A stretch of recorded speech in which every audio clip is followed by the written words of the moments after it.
लोकसभेनंतर राज्यसभेतही वक्फ सुधारणा विधेयक मंजूर। वक्फ सुधारणा विधेयक आता राष्ट्रपतींकडे पाठवलं जाणार।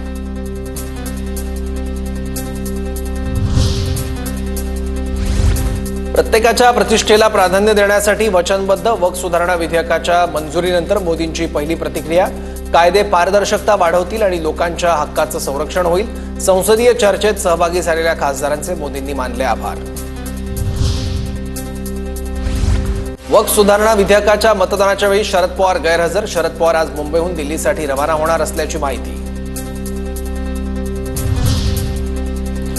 लोकसभेतील वक्फ सुधारणा विधेयकावरील मतदानाच्या वेळी शरद पवारांच्या राष्ट्रवादीचे खासदार अमोल कोल्हे आणि सुरेश म्हात्रे अनुपस्थित। वक्फ सुधारणा विधेयकाच्या संदर्भात स्थापन जेपीसीचे सुरेश म्हात्रे होते सदस्य। दोघांच्या अनुपस्थितीमुळे चर्चांना उधाण। वक्फ सुधारणा विधेयकाला पाठिंबा देऊन अजितदारांनी मुस्लिम समाजाचा विश्वासघात केला। मुस्लिमांना त्रास देणाऱ्यांना सोडणार नाही म्हणणाऱ्या दादांची कोलांटी उडी। काँग्रेस प्रदेशाध्यक्ष हर्षवर्धन सपकाळांची टीका।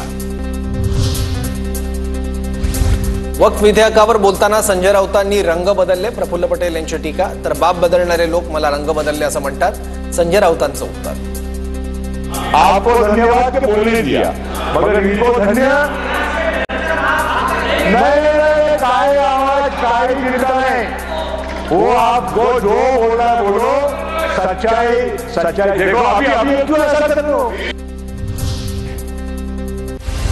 प्रफुल्ल पटेलांचा इतिहास काढला तर त्यांना महाराष्ट्र सोडावा लागेल। भाजपचे बूट चाटल्यानं पटेलांना ईडी कारवाईपासून दिलासा। राऊतांची टीका। प्रफुल्ल पटेलला सांगतो माझ्या नादाला लागू नको। नागडा करेन तिथे भाजपच्या लोकांना चमचेगिरी करून दाखवत होते काल। त्यांची जर मी इतिहास काढायला लागलो सगळा त्यांना महाराष्ट्र सोडून जावा नाही मी आत्ता सांगतो। वक्फ विरोधी भूमिका घेतल्यानं उबाठा आता मुस्लिम हृदय सम्राट बनले। निवडणुकीत उबाठाला मुस्लिम संघटनांकडून फंडिंग मिळालंय। संजय निरुपमांची उद्धव ठाकरेंवर टीका। मणिपूरमध्ये राष्ट्रपती राजवट लावण्याचा प्रस्ताव राज्यसभेत मंजूर। मणिपूरच्या मुद्द्यावर विरोधी पक्षांनी राजकारण करू नये। गृहमंत्री अमित शाह यांचं विरोधी पक्षांना आवाहन।